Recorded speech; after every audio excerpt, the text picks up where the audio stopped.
ओ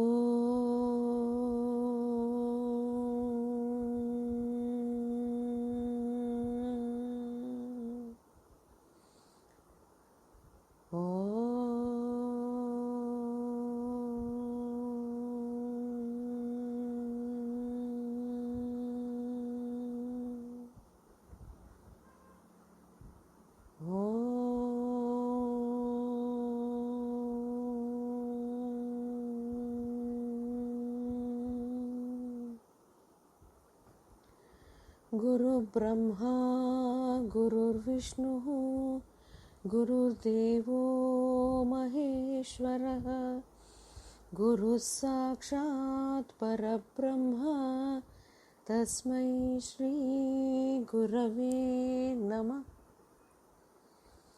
अखण्डमण्डलाकारं व्याप्तं येन चराचरं तत्पदं दर्शितं येन तस्मै श्री गुरवे नमः। आयातु वरदे देवी त्र्यक्षरे ब्रह्मवादिनी गायत्रीं छन्दसां माता ब्रह्मयोनिर्नमोऽस्तु ते। ॐ भूर्भुवः स्वः तत्सवितुर्वरेण्यं भर्गो देवस्य धीमहि धियो यो नः प्रचोदयात्। ॐ श्रीरामकृष्ण समर्थ सद्गुरुदेवाय नमः। श्री महालक्ष्मी साधना।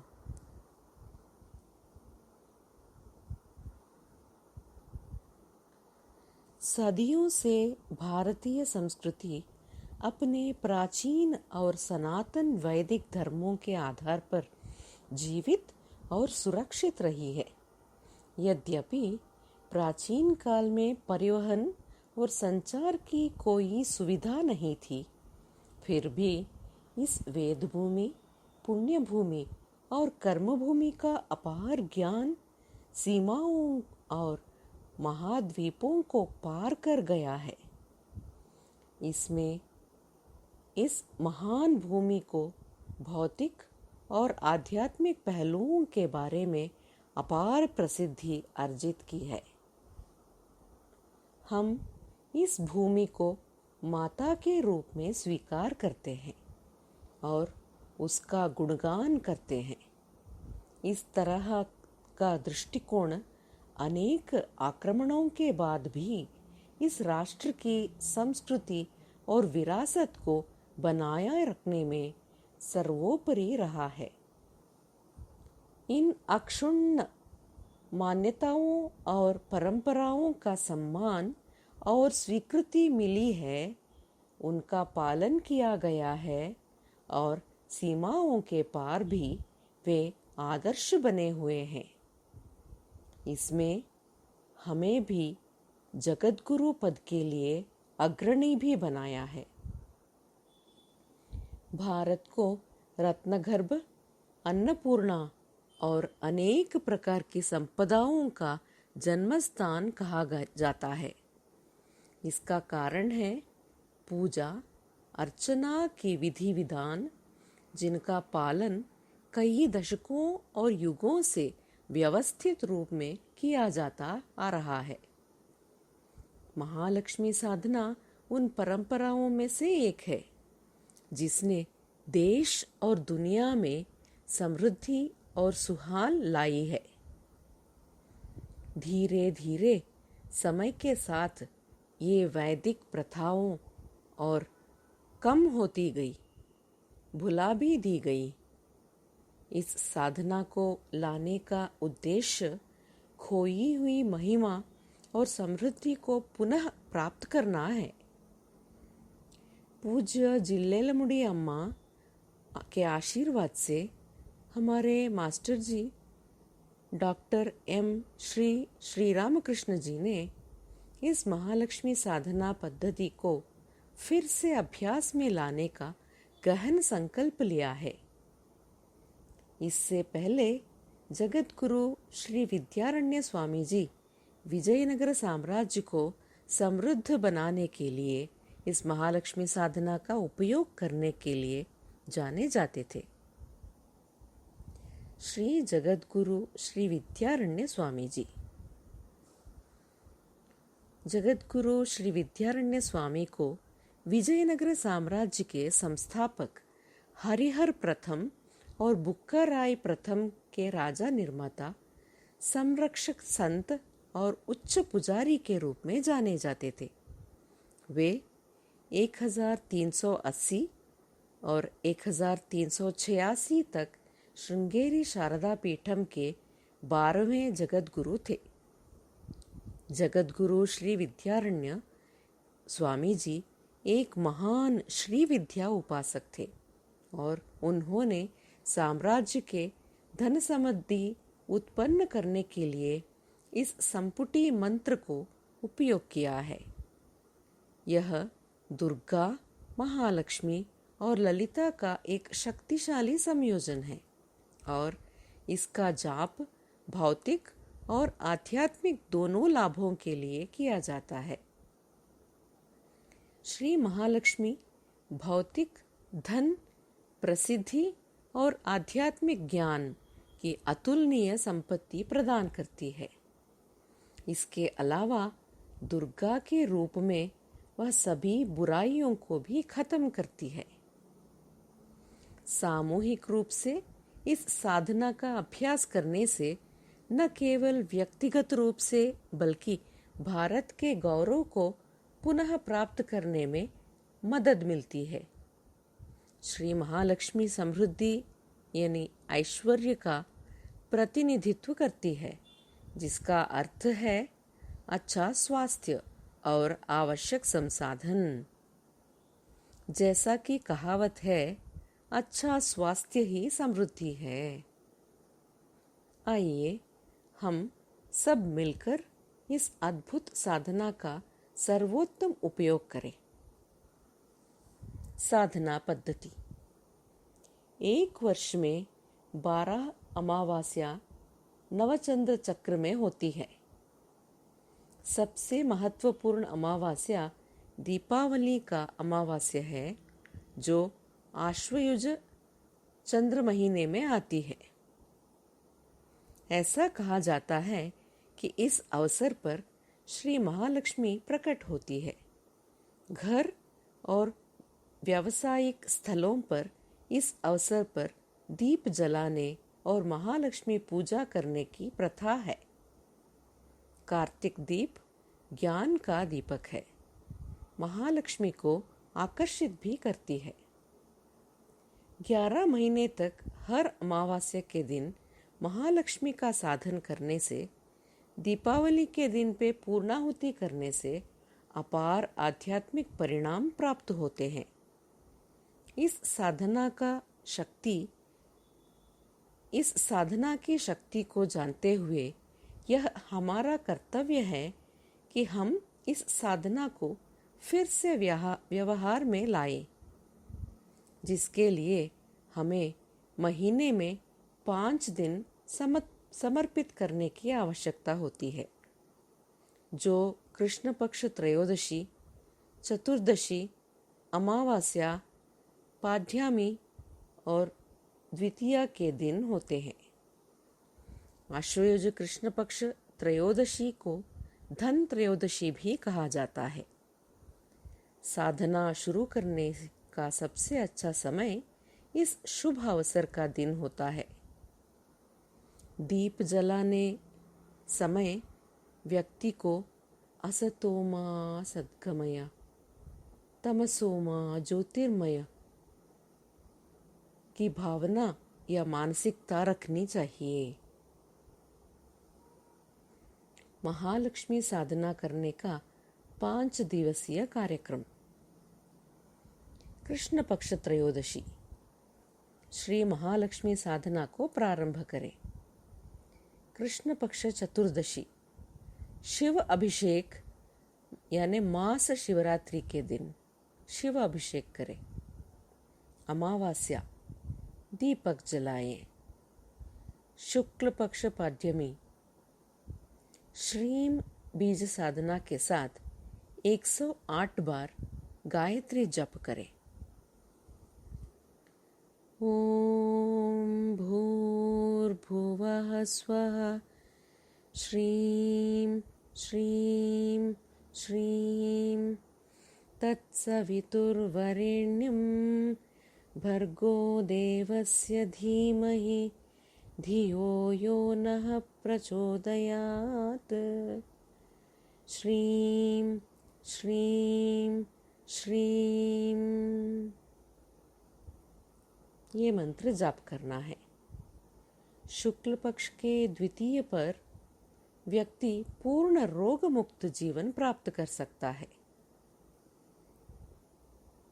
यदि संभव हो तो बिल्व वृक्ष के उपस्थिति में महालक्ष्मी का साधना करना सर्वोत्तम होता है।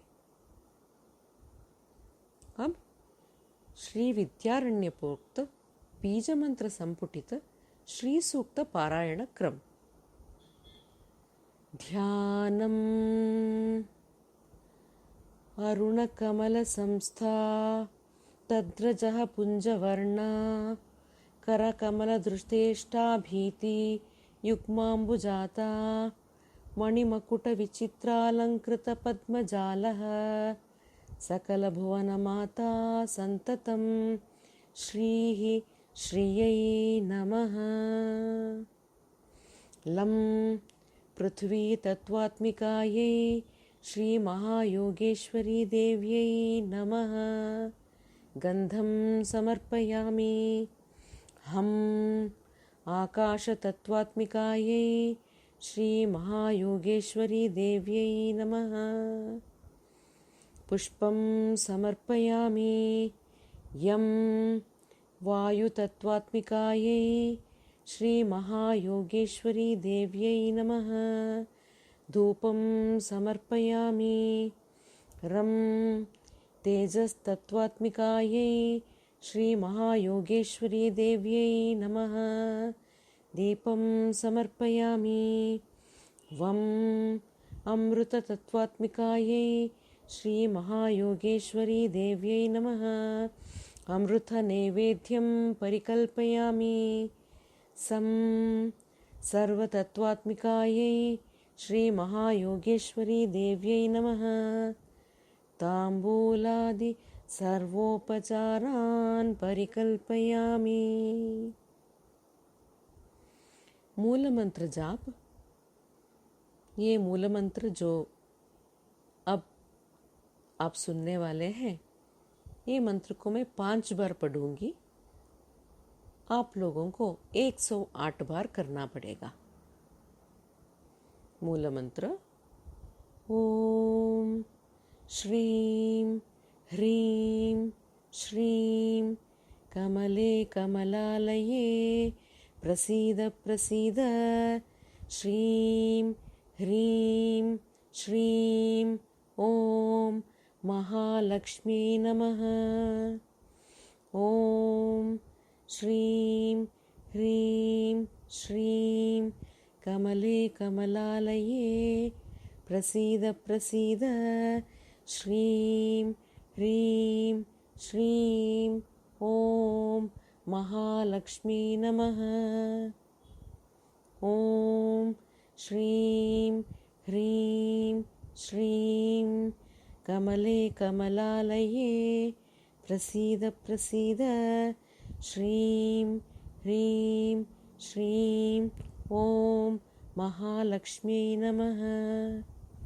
ओम श्रीं ह्रीं श्रीं कमले कमलालये प्रसीद प्रसीद। श्रीं ह्रीं श्रीं ओम महालक्ष्मी नमः। ओम श्रीं ह्रीं श्रीं कमले कमलालये प्रसीद प्रसीद। श्रीं ह्रीं श्रीं ओम महालक्ष्मी नमः।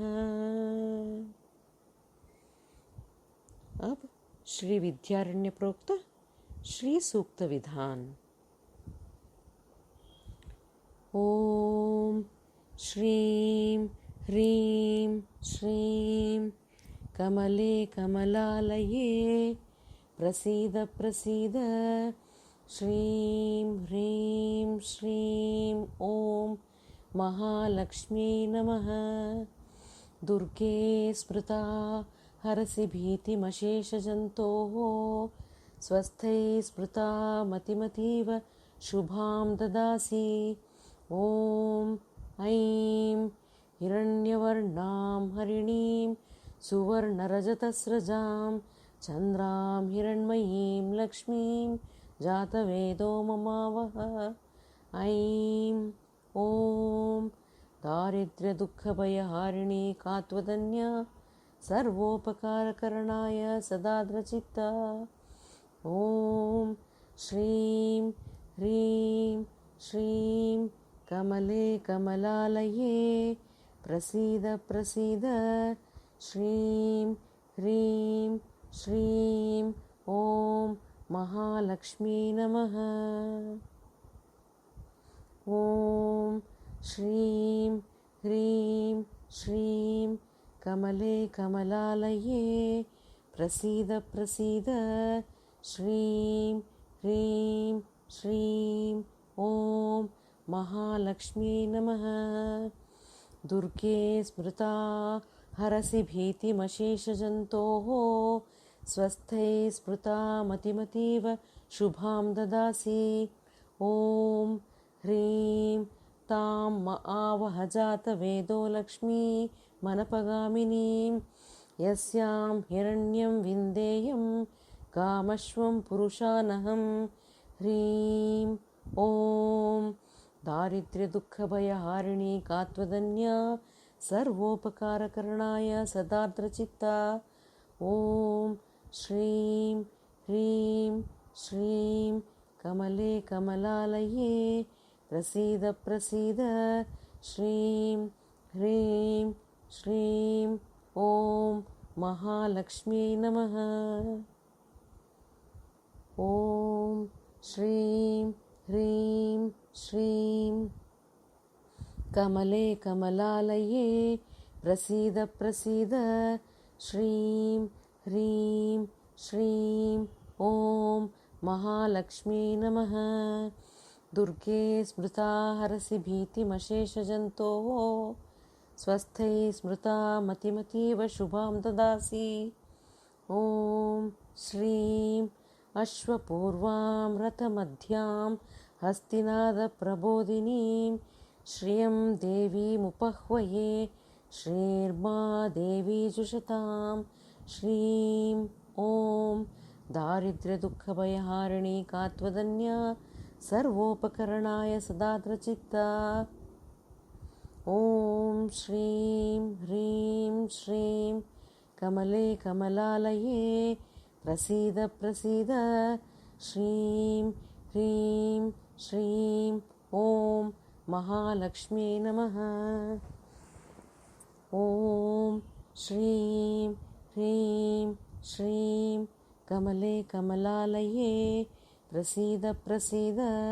श्रीं ह्रीं श्रीं ॐ महालक्ष्मी नमः। दुर्गे स्मृता हरसि भीतिमशेषजन्तोः स्वस्थै स्मृता मतिमतीव शुभां ददासि। ॐ क्लीं कांसोऽस्मितां हिरण्यप्राकारामार्द्रां ज्वलन्तीं तृप्तां तर्पयन्तीं पद्मे स्थितां पद्मवर्णां तामिहोपह्वये श्रियं। क्लीं ॐ दारिद्र्यदुःखभयहारिणी कात्वदन्या सर्वोपकारकरणाय सदार्द्रचित्ता। ॐ श्रीं ह्रीं श्रीं कमले कमलालये प्रसीद प्रसीद। श्रीं ह्रीं श्रीं ॐ महालक्ष्मी नमः। ॐ श्रीं ह्रीं श्रीं कमले कमलालये प्रसीद प्रसीद श्रीं ह्रीं श्रीं ॐ महालक्ष्मी नमः।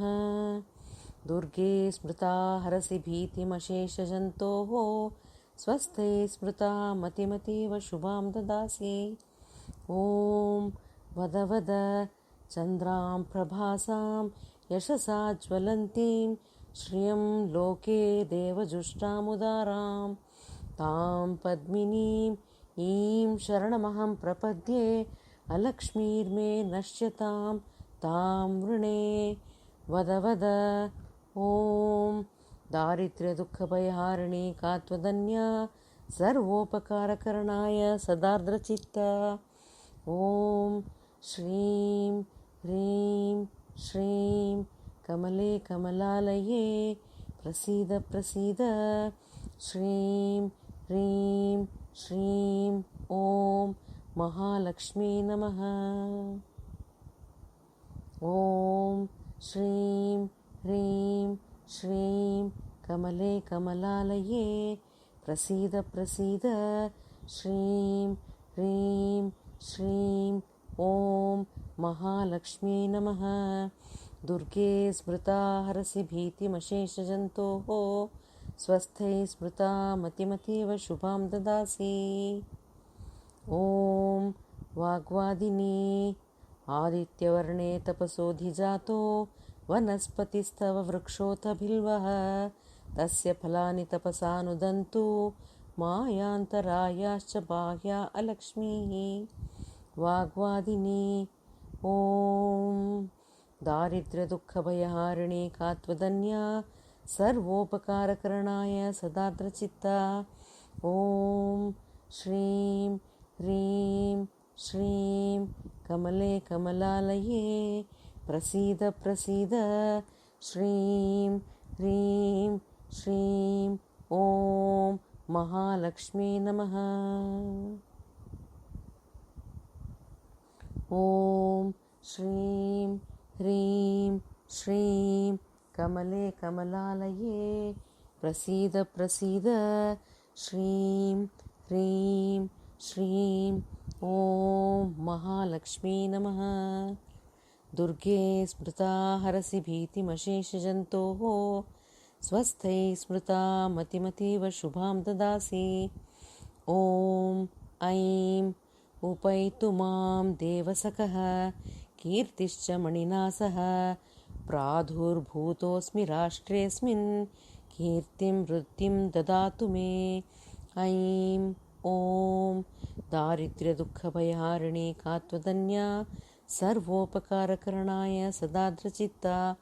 ॐ श्रीं ह्रीं श्रीं कमले कमलालये प्रसीद प्रसीद श्रीं ह्रीं श्रीं ॐ महालक्ष्मी नमः।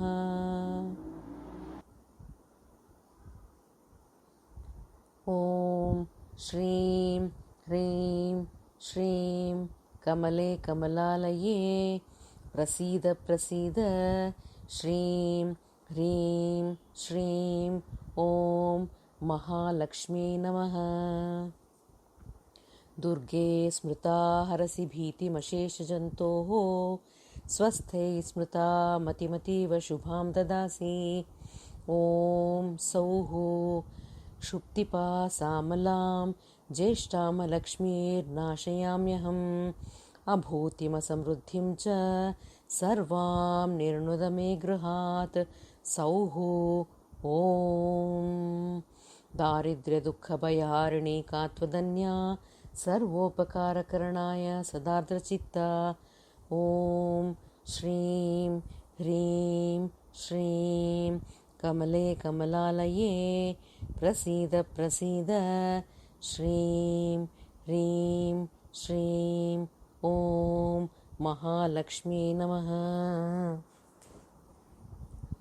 ॐ श्रीं ह्रीं श्रीं कमले कमलालये प्रसीद प्रसीद श्रीं ह्रीं श्रीं ॐ महालक्ष्मी नमः। दुर्गे स्मृता हरसि भीतिमशेषजन्तोः स्वस्थे स्मृता मतिमतीव शुभां ददासि। ॐ हंसः गन्धध्वारां दुराधर्षां नित्यपुष्टां करीषिणीम् ईश्वरीं सर्वभूतानां तामिहोपह्वये श्रियं हंसः। ॐ दारिद्र्यदुःखभयहारिणी कात्वदन्या सर्वोपकारकरणाय सदार्द्रचित्ता। ॐ श्रीं ह्रीं श्रीं कमले कमलालये प्रसीद प्रसीद। श्रीं ह्रीं श्रीं ॐ महालक्ष्मी नमः। ॐ श्रीं ह्रीं श्रीं कमले कमलालये प्रसीद प्रसीद। श्रीं ह्रीं श्रीं ॐ महालक्ष्मी नमः। दुर्गे स्मृता हरसि भीतिमशेषजन्तोः स्वस्थे स्मृता मतिमतीव शुभां ददासि। ॐ आं मनसः काममाकूतिं वाचः सत्यमशीमहि पशूनां रूपमन्नस्य मयि श्रीः श्रयतां यशः। आम् ॐ दारिद्र्यदुःखभयहारिणी कात्वदन्या सर्वोपकारकरणाय सदार्द्रचित्ता। ॐ श्रीं ह्रीं श्रीं कमले कमलालये प्रसीद प्रसीद। श्रीं ह्रीं श्रीं ॐ महालक्ष्म्यै नमः। ॐ श्रीं ह्रीं श्रीं कमले कमलालये प्रसीद प्रसीद। श्रीं ह्रीं श्रीं ॐ महालक्ष्म्यै नमः। दुर्गे स्मृता हरसि भीतिमशेषजन्तोः स्वस्थै स्मृता मतिमतीव शुभां ददासि। ॐ ह्रीं कर्दमेन प्रजाभूता मयि सम्भव कर्दम श्रियं वासय मे कुले मातरं पद्ममालिनीं। ह्रीं ॐ दारिद्र्यदुःखभयहारिणी कात्वदन्या सर्वोपकारकरणाय सदार्द्रचित्ता। ॐ श्रीं ह्रीं श्रीं कमले कमलालये प्रसीद प्रसीद। श्रीं ह्रीं श्रीं ॐ महालक्ष्मी नमः। ॐ श्रीं ह्रीं श्रीं कमले कमलालये प्रसीद प्रसीद। श्रीं ह्रीं श्रीं ॐ महालक्ष्मी नमः। दुर्गे स्मृता हरसि भीतिमशेषजन्तोः स्वस्थै स्मृता मतिमतीव शुभां ददासि। ॐ क्रों आपः सृजन्तु स्निग्धानि चिक्लीतवसमे गृहे निजदेवीं मातरं श्रियं वासय मे कुले। क्रों ॐ दारिद्र्यदुःखभयहारिणी कात्वदन्या सर्वोपकारकरणाय सदार्द्रचित्ता। ॐ श्रीं ह्रीं श्रीं कमले कमलालये प्रसीद प्रसीद।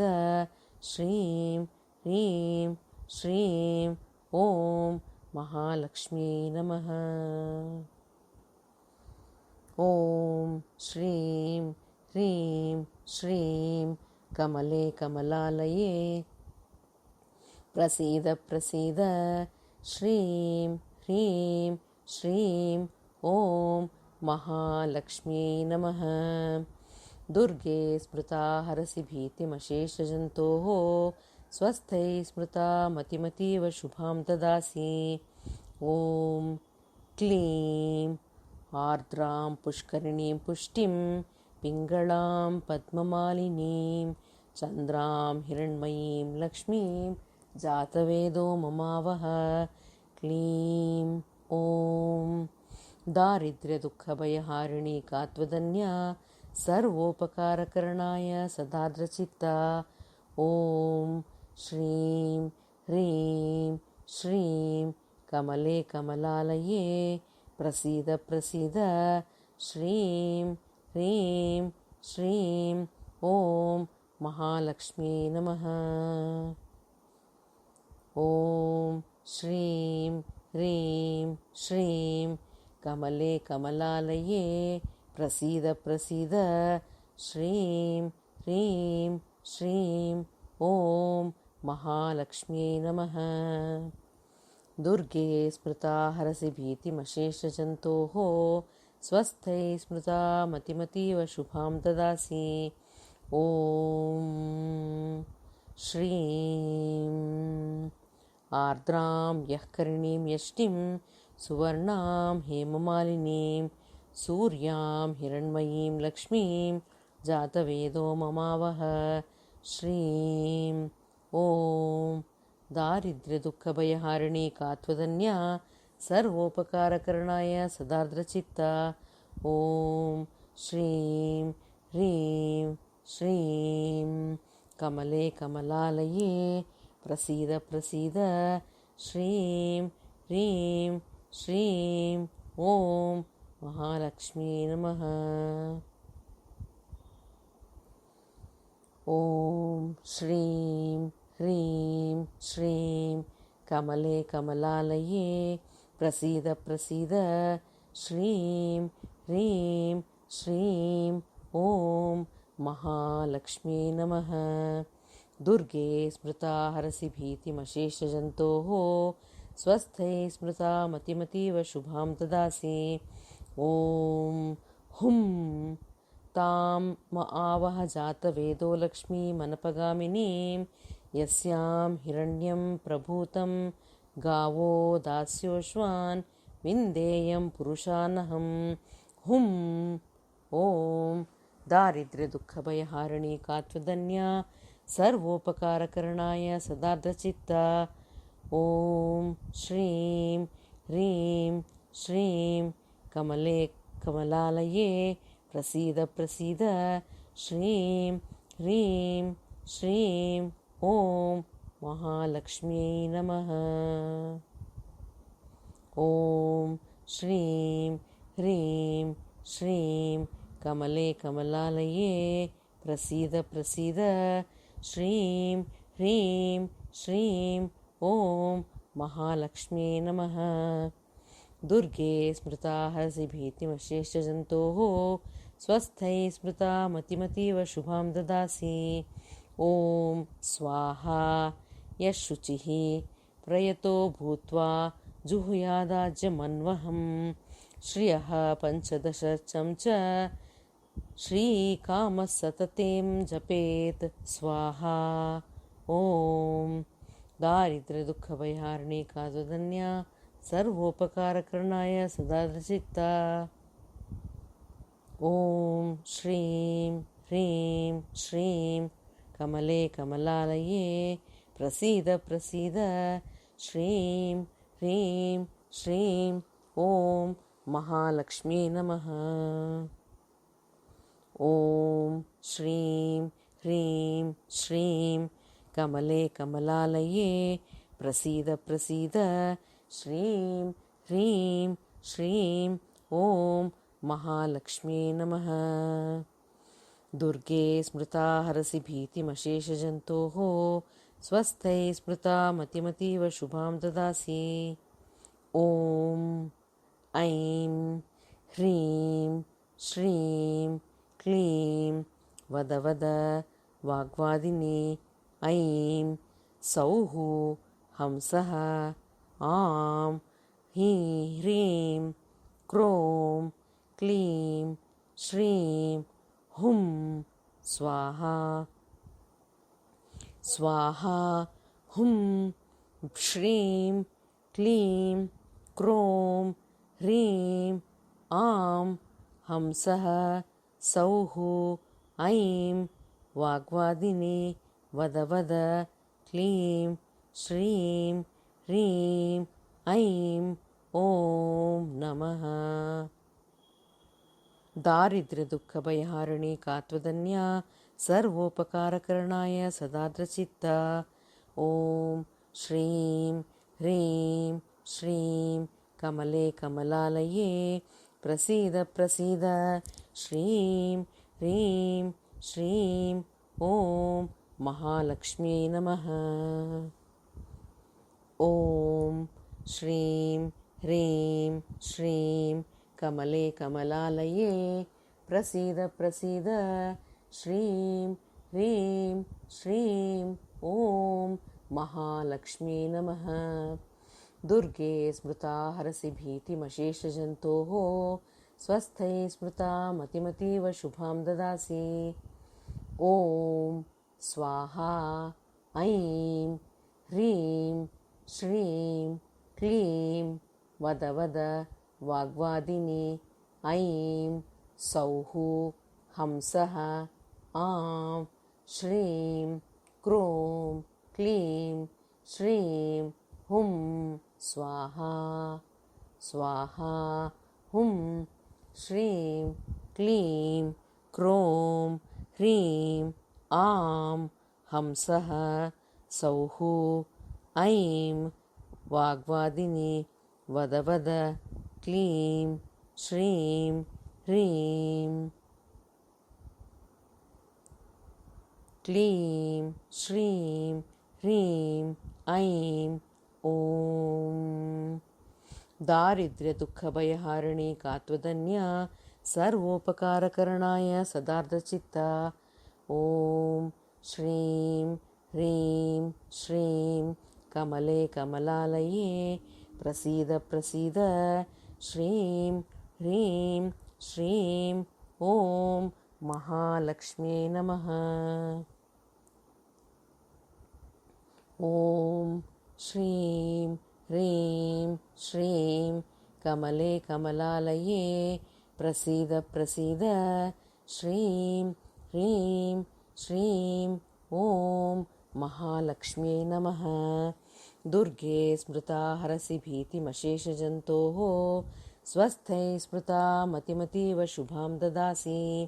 ॐ स्वाहा यः शुचिः प्रयतो भूत्वा जुहुयादाज्यमन्वहं श्रियः पञ्चदशर्चं च श्रीकामः सततं जपेत् स्वाहा। ॐ दारिद्र्यदुःखभयहारिणी कात्वदन्या सर्वोपकारकरणाय सदार्द्रचित्ता। ॐ श्रीं ह्रीं श्रीं कमले कमलालये प्रसीद प्रसीद। श्रीं ह्रीं श्रीं ॐ महालक्ष्म्यै नमः। इन मंत्रों को अनुलोम विलोम और अनुलोम ऐसे प्रकार मंत्र जाप करना चाहिए। अनुलोम के मात्रा 1 2 3 4 ऐसे 19 तक आना है। फिर विलोम में 19 18 17 16 ऐसा जाके 1 तक जाना है। फिर एक और अनुलोम करना है। 1 2 3 4 से लेकर 19 तक ये क्रम में करिए। अंत में ओम श्रीं ह्रीं श्रीं कमले कमलालये प्रसीद प्रसीद। श्रीं ह्रीं श्रीं ॐ महालक्ष्म्यै नमः। दुर्गे स्मृता हरसि भीतिमशेषजन्तोः स्वस्थै स्मृता मतिमतीव शुभां ददासि। ॐ ऐं ह्रीं श्रीं क्लीं वद वद वाग्वादिनी। ऐं सौः हंसः आं ह्रीं क्रों क्लीं श्रीं हुं स्वाहा स्वाहा हुं श्रीं क्लीं क्रों ह्रीं आं हंसः सौः ऐं वाग्वादिनी वद वद क्लीं श्रीं ह्रीं ऐं ॐ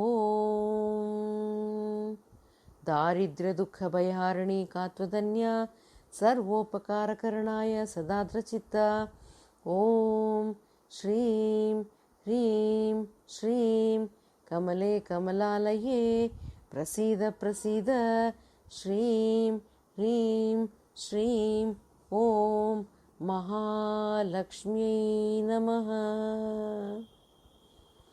अनेन श्री विद्यारण्य बीजमंत्र संपुटित श्री सूक्त महामंत्र पारायणेन भगवती सर्वात्मिका श्री महायोगेश्वरी सुप्रीता सुप्रसन्ना वरदा भवतु।